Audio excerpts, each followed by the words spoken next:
Guys, അപ്പോൾ നമ്മൾ വന്നിരിക്കുന്നത് Hyryder base model EMT manual, അതായത് ഹൈ റൈഡർ സ്റ്റാർട്ട് ചെയ്യുന്ന വേരിയൻ്റാണ്.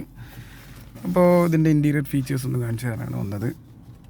നമുക്കിതൊരു 13 ലാഖിൻ്റെ ബിലോ ഓൺ റോഡിൽ നമുക്ക് വണ്ടി ഇറക്കാൻ പറ്റും. ആണ് സ്റ്റാർട്ടിങ് മോഡൽ വരുന്നത്. അപ്പം നോർമലി സ്റ്റിയറിംഗ് കൺട്രോൾസ് ഈ ഒരു ഓപ്ഷൻ്റെ ഇല്ല, ബേസ് മോഡലില്ല. കാരണം ആദ്യത്തെ ഇതിലുണ്ടായിരുന്നു, അതിപ്പോൾ ഒഴിവായിട്ടുണ്ട്. ആദ്യത്തെ ഓഡിയോ കൺട്രോൾസ് ഉണ്ടായിരുന്നു, ഇപ്പോൾ ഇവിടെ ഒരു കൺട്രോൾസും ഇല്ല. പിന്നെ ബേസ് മോഡലിൽ മാറി തന്നത് അവിടെ നമുക്ക് മിറർ ഫോൾഡ് ചെയ്യുന്നൊരു സ്വിച്ച് ഉണ്ട്. ആ സ്വിച്ച് ഇപ്പം പുതിയ വേർഷനിലില്ല, പഴയതിലുണ്ടായിരുന്നു.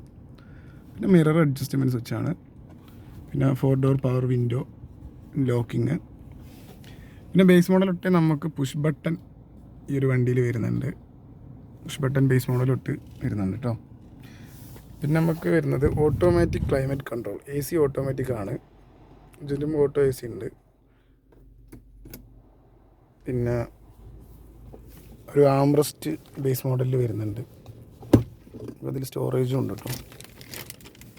നമ്മളൊരു ലെതർ ഫിനിഷിംഗ് ആണ് വരുന്നത്. പിന്നെ സീറ്റ് ഫാബ്രിക് ആണ്. ഇപ്പോൾ ബേസ് മോഡലിട്ട് 6 എയർ ബാഗ് എല്ലാ വണ്ടിയിലും ബേസ് തൊട്ടേ ഉണ്ട്. ഫാബ്രിക് സീറ്റാണ് വരുന്നത്. പിന്നെ ഡോറിൻ്റെ സൈഡിലൊക്കെ ലെതറിന് പകരം ഫാബ്രിക് തന്നെയാണ് മെറ്റീരിയൽ വരുന്നത്. പിന്നെ നമുക്ക് ചാർജിങ്ങിൻ്റെത് 12 വാട്ടിൻ്റെ ഒരു പ്ലഗ് ഉണ്ട്, മറ്റേത് ഉണ്ടാവില്ല. പിന്നെ ഇതെന്ന് പറഞ്ഞാൽ ഓട്ടോമാറ്റിക് കട്ട് ഓഫിൻ്റെ ഒരു സ്വിച്ചാണ്. പിന്നെ സ്ക്രീന് ഇതാണ് വണ്ടി വരുമ്പോൾ ഉണ്ടാവുക. നമുക്ക് സ്ക്രീനില്ല, ബേസിൽ സ്ക്രീനില്ല. നമ്മൾ സ്ക്രീൻ അഡീഷണലി ചെയ്യണം. പിന്നെ സ്പീക്കേഴ്സ് 2 സ്പീക്കേഴ്സേ ഉണ്ടാവുള്ളൂ. പിന്നെ ഇതും പിന്നെ ലൈറ്റ് വരുന്നത് അത്യാവശ്യം നൈസാണ്. 2 സൈഡിലേക്കും കിട്ടും ലൈറ്റിൻ്റെത്. അത്യാവശ്യം നല്ലൊരു ഫീച്ചറാണ്. പിന്നെ ഇതിൽ മിറർ വരും, മിറർ ഉണ്ടാവും. പിന്നെ കൂടാതെ സീറ്റിൻ്റെ ഹൈറ്റ് നമുക്ക് അഡ്ജസ്റ്റ് ചെയ്യാനുള്ള ഓപ്ഷൻ ബേസ് മോഡൽ തൊട്ടേ ഉണ്ട് കേട്ടോ. സീറ്റ് ഹൈറ്റ് അഡ്ജസ്റ്റ്മെൻ്റ് ഉണ്ട്. ബേസ് മോഡൽ തൊട്ട് സീറ്റ് ഹൈറ്റ് അഡ്ജസ്റ്റ്മെൻറ്റ് വരുന്നുണ്ട്. പിന്നെ ബാക്കിൽ AC വെൻറ്റ് നമുക്ക് വരുന്നുണ്ട്. അതാണ് നമ്മൾ AC വെൻറ്റ് വരുന്നത് കേട്ടോ. സീറ്റിങ്ങിൽ എന്താ പറയുക, ഹെഡ് റെസ്റ്റ് 5 ഉണ്ട്. അത്രയും ഫീച്ചേഴ്സ് നമുക്ക് ബേസ് മോഡൽ തൊട്ട് തന്നെ ഉണ്ട്. പിന്നെ അലോയ് വീൽസ് ബേസ് മോഡലില്ല, അഡീഷണലി ചെയ്യാവുന്നേ ഉള്ളൂ. വേറെ നമുക്ക് വേണ്ട എന്താ പറയുക, അത്യാവശ്യം വേണ്ട എല്ലാ ഫീച്ചറും ഈ ഒരു വണ്ടി ബേസ് മോഡലിൽ തന്നെ ഉണ്ട്. പിന്നെ എല്ലാ കളേഴ്സും അവൈലബിൾ ആണ്. കളേഴ്സിന് റേറ്റ് ഇല്ല ബേസ് മോഡലിൽ. പിന്നെ കീ വരുന്നത് എങ്ങനെയാണ്, അൺലോക്കിംഗ് ഉണ്ട് ഇതിൻ്റെ അകത്ത്.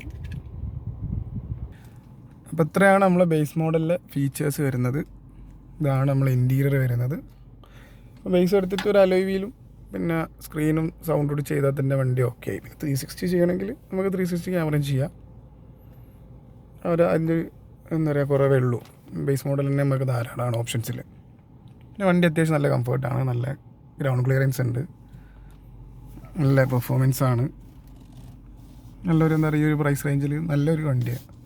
പിന്നെ അത്യാവശ്യം നല്ല റീസെയിൽ വാല്യൂ ഉണ്ട്. ടൊയോട്ടയാണ്, നല്ല സർവീസ് ഉണ്ട്. 5 ഇയർ വാറൻറ്റി ഉണ്ടാവും. പിന്നെ RSA സർവീസ് ഉണ്ടാവും 5 ഇയേഴ്സിലേക്ക്. ഇത്രയും ഫീച്ചേഴ്സൊക്കെ നമുക്കുണ്ട്.